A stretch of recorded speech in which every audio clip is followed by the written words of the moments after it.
আমরা হচ্ছে আজকে অভিভাবকদের জন্য এখানে বসার ট্রেনের ব্যবস্থা করেছি।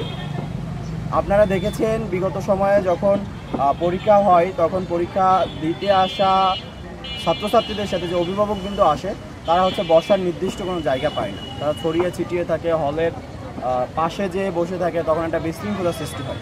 তো আমরা ছাত্রদলের পক্ষ থেকে স্কুলের খুবই নিকটে, আবার তাদের যে এরিয়া আছে এরিয়া থেকে একটু দূরে আমরা অভিভাবকদের বসার জন্য ব্যবস্থা করেছি। এই ব্যবস্থা শুধুমাত্র এবারই প্রথম জেলা ছাত্রদলের পক্ষ থেকে তারেক রহমানের নির্দেশে আমরা এই কর্মসূচি গ্রহণ করেছি।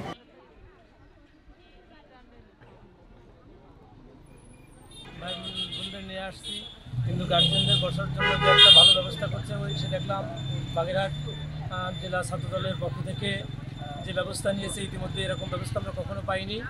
আজকে এই ব্যবস্থাটা দেখে আমরা গার্জেনরা খুবই একজনে খুব বসে খুব আনন্দিত, এবং তারা যে পানির ব্যবস্থা করছে, তারপরে বসার ব্যবস্থা করছে, এ নিয়ে আমরা খুব সাধুবাদ জানাই।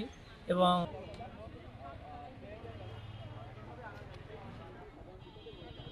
আমরা সাধারণ শিক্ষার্থী যারা এবার এসএসসি পরীক্ষাতে অংশগ্রহণ করছে তাদের জন্য আমাদের উপহার স্বরূপ একটি কলম, ফাইল এবং খাবার স্যালাইন ও পানির ব্যবস্থা করছি। এছাড়া যে সকল শিক্ষার্থী ভাই বোনেরা বাসা থেকে অ্যাডমিট কার্ড বা প্রয়োজনীয় তথ্য কাগজ আনতে ভুলে গেছে তাদের জন্য আমাদের বাইক সেবা চালু ছিল, এবং আমরা কয়েকজনকে বাইক সেবার মাধ্যমে বাইক সেবাও দিয়ে রেখেছি। এখানে আমি আমার বোনের সঙ্গে আসছি, সে এসএসসি পরীক্ষাতে একজন। এখানে অনেক বাইরে সুন্দরভাবে বসার ব্যবস্থা রয়েছে, ছায়ার ব্যবস্থা আছে, আর এখানে খাবার পানির ব্যবস্থা আছে।